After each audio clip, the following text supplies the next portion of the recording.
As one key piece of the Baltimore Ravens team misses practice, another one returns. And what is really going wrong with this team, and who do we have to blame? Also, is it a little too late for the Baltimore Ravens to turn things around?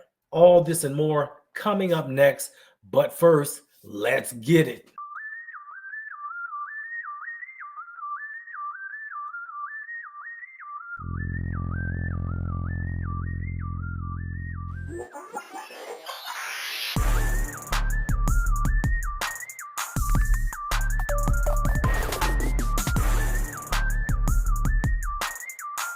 So here we are entering week 15, and the Baltimore Ravens are in unfamiliar territory, especially with Lamar Jackson at quarterback. Most of us as Ravens fans, if you've been a fan long enough, haven't seen anything like this since the 2015 season. But at least during the 2015 season, that team just wasn't good, and there were a bunch of injuries that helped them to a 5-11 record. Inexplicably, this season, we don't really have a reason or cause for the Ravens to be under 500 after playing 13 games. This was supposed to be a Super Bowl contending team.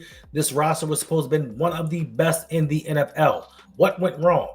What happened? How can we turn things around? Is it a little too late for the Ravens to make a push and make it to the postseason? And if they do we as a fan base really want to see them there? Well, we are going to discuss all of this in this video, but first we're going to talk about Lamar Jackson. Lamar Jackson has been under a lot of scrutiny recently for his play. Some, even in the fan base, are questioning, is he the quarterback of the future for the Baltimore Ravens? And this to me is truly absurd for all that this man has done for this team over the last 7+ years. Now they want to turn on him because he's not looking like his old self. Because he's not getting the required help from his teammates, things are looking down and he's not making spectacular play week after week after week. Now everybody wants to turn on him. And this week, Lamar Jackson has missed another day of practice for the 5th week in a row. And I think all of these injuries, everything that has built up, is the reason that Lamar has not been playing to the level that we expect of him. He has not had a full week of practice since week 10 versus the Minnesota Vikings. But if you look at Lamar pre-injury, he was first in touchdown passes, first in passer rating, third in team points per game. So that lets you know we still had the Lamar Jackson of old, and he might have been even a little bit better than he has been in the past. But if you constantly, repeatedly keep getting hit in your legs, keep getting tackled behind a line of scrimmage, just getting beat up week in and week out, it's going to take a toll on you. And this is what we see from Lamar Jackson right now.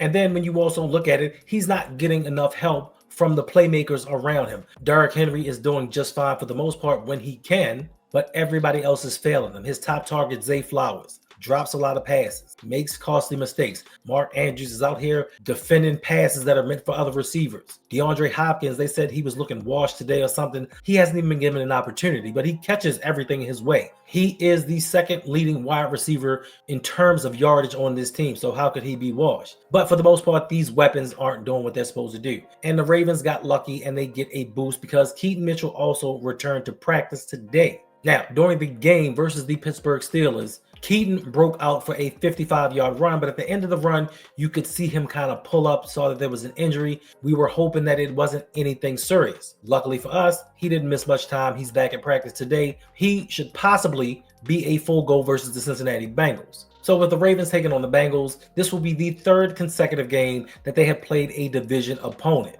The Ravens are 0-2 in the last 2, losing to the Pittsburgh Steelers on Sunday and inexplicably falling to the Bengals on Thanksgiving. And now the Ravens have to go back in and face the Bengals once again, with this time Joe Burrow having a couple of weeks under his belt to get reacclimated to the game. Don't know if T. Higgins is going to play, but the Ravens have a tall task ahead of them. Can they win out? The last 4 games are extremely tough. They had the Bengals this week. Next week, they had the flex game versus the Patriots at night. Then they take on the Green Bay Packers in Lambeau Field, and then we end the season versus these same Steelers. Does Baltimore have enough in them to win out? I'm not really for sure. It seems to me like a lot of these guys have quit on the team. Some guys just aren't playing hard. Dudes are just doing whatever they please out there on the field, freelancing. I don't see the same fight, the same heart from this team that I used to see. So can they do it?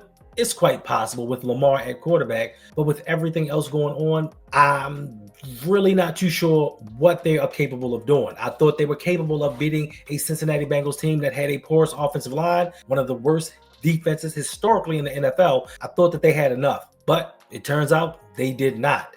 And the question is, why don't the Ravens have enough? What has gone wrong with this team that we have taken such a nosedive so quickly? And if you ask me, in my personal opinion, it is twofold. You have to look at the general manager and you have to look at the head coach. But for this one, I'm going to start off with the general manager. And Eric DeCosta's biggest failure could be the demise of the Baltimore Ravens for the 2025 season. And that is his inability, or I'm not saying inability, let's just say his unwillingness to do what's right for this team. He said it himself. The man came out in front of everybody and said, to build a strong team, you have to build up the offensive and defensive lines. But yet and still, these are the two lines that he neglects the most. He is infatuated with getting cornerbacks, off-ball linebackers, just guys that don't mean anything. And I think this inability over the years has depleted this team. And once some of our stars started getting older, now the disguise starts to peel away. Now that Lamar is not at 100%, we see the many flaws of this team.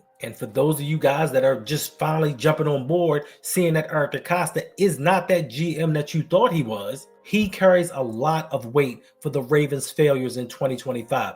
I cannot believe in my heart of hearts that a general manager for another team whose job is going to be on the line. Now, if your job is secure and you're feeling real safe, there are a lot of things that you're going to experiment with. But when you know there's a hot seat and you could possibly be fired, you're going to operate in a different way. Eric DeCosta does not operate that way. You cannot tell me that this man 2 years ago, after losing in the AFC Championship game, said to us on a Super Bowl contending team that this offensive line will be better the year after. How many GMs that you know of are going to skip a full season of football and move on and say they'll be good the year after and not address that position and make it better?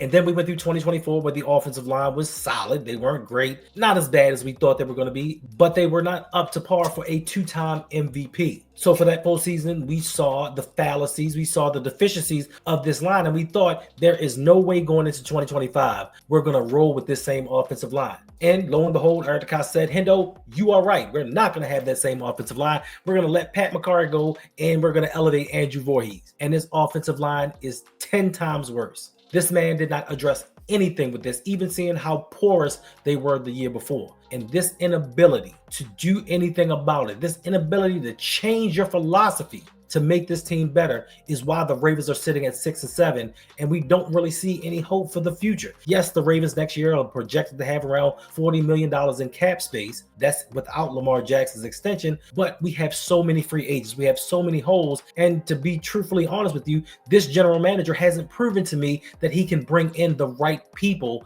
to right this ship. This is why there's steadily been a decline with this team, because of his inability to draft. We don't need 11 draft picks each and every season. We don't need to have 2 first-round safeties or $100 million inside linebacker that's limited in coverage. It's just certain things you don't do when you're building a team. And now that Lamar Jackson doesn't have his cape to save us, all of these inadequacies are coming to the forefront. So that's the first thing that's wrong with this team. The second thing that's wrong with this team is clearly obvious. And this one might be the worst of all. Yes, you need a general manager to bring in players for you to coach up. You need talent to be brought in to be as successful as you wish to be. But there comes a time when you have coaches that are to the detriment of the general manager. They just don't get along. They have different philosophies. And I think that comes into play here. And this is a lot different than a lot of NFL teams, because we've had a Super Bowl winning head coach who was in place before the general manager, who has a lot of sway and a lot of say in that front office. So the general manager, to an extent,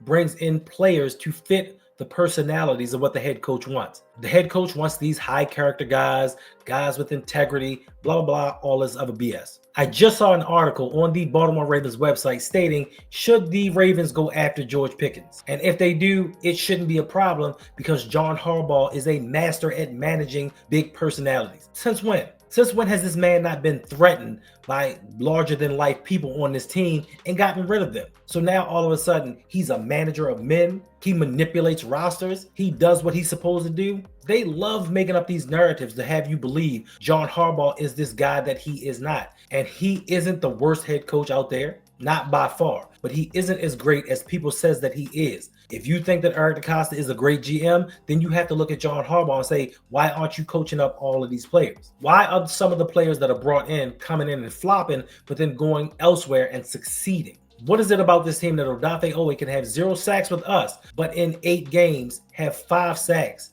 with the Los Angeles Chargers? Some of that has to do with coaching. And somebody said to me yesterday, man, he's not the offensive coordinator. He's not the defensive coordinator, and he is not. But guess who hired them? Guess who continues to employ people that aren't doing their job? You talked about Todd Monken in the beginning of the season, and you talked about he wasn't doing things right. Correct it. Bring somebody in here that's going to right this ship. You sat there and you coddled Zach Orr, who was not ready. He was not prepared to be a defensive coordinator, and he still is not. But yet and still, you say glowing things about this man, even though defensively, and y'all said it, I tried to tell y'all, we're going to hit a slate of games and they're going to look a lot better, but this defense ain't it. And for those of you guys that went out there, oh, Zach Orr, you said he was on a hot seat. Now look at him. What you got to say now? I say the same shit that I said before. Even with that slate of easy-ass games, we are still 25th in the league in defense. With the easy portion of our schedule, the Ravens are still ranked 30th in the league in sacks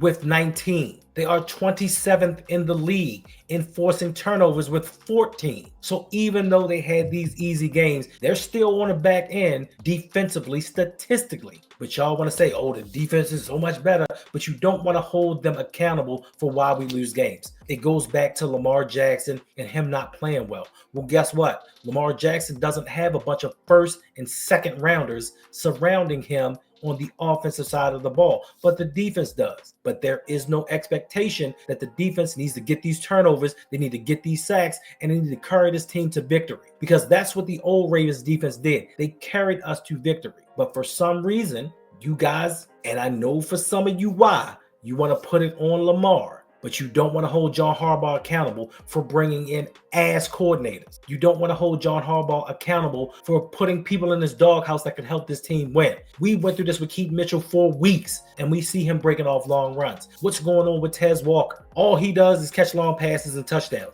but he's not on the field. You prefer to have Tylan Wallace. Stop playing John Harbaugh's guys and play guys that affect this team's chances of winning. But we're not going to do that because we are a stubborn franchise. We have an owner who really doesn't give a damn and lets the head coach do what the hell he wants to do. And this is how we end up at 6-7 with no end in sight. When somebody said to me we could end up 6-11, I thought they were crazy. But seeing how the Ravens have performed over the last 2 weeks, it's a strong possibility that we don't win another game in 2025. And then in 2026, we got a lot of stuff that we need to replace. We also even haven't talked about Nnamdi Madubuike. Is he going to come back? The effect of if he has to retire, the cap hit on this team and replacing that product on the field. We were the worst rated defense while he played, and we haven't been too much better since he left. So what are the Ravens going to do? How are they going to right this ship? If they do not clean house this offseason, I don't know what I'm going to do. I might just lose my mind because we cannot continue to do the same thing year in and year out because we have had some talented players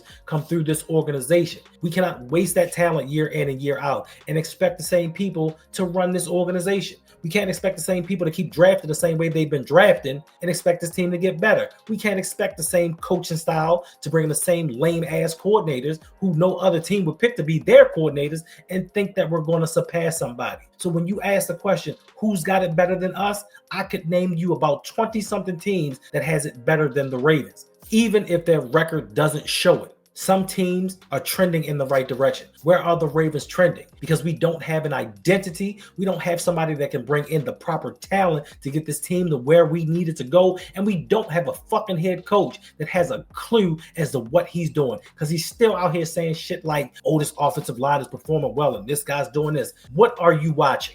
What are you looking at that we can't see? I understand I'm not in practice. I understand I don't see them guys working out, but I see on game day who's laying on the ground and who's not. I see lesser teams protecting their lesser quarterbacks and not getting them hurt. So, John, you can keep lying to yourself. That sector of the Ravens flock that wants to promote EDC and John Harbaugh and believe that they're excellent at their jobs, you keep believing that. And when we end the season and see where we end up, let me know what it really is. So until then, just continue to watch the games and hope for the best. Go Ravens.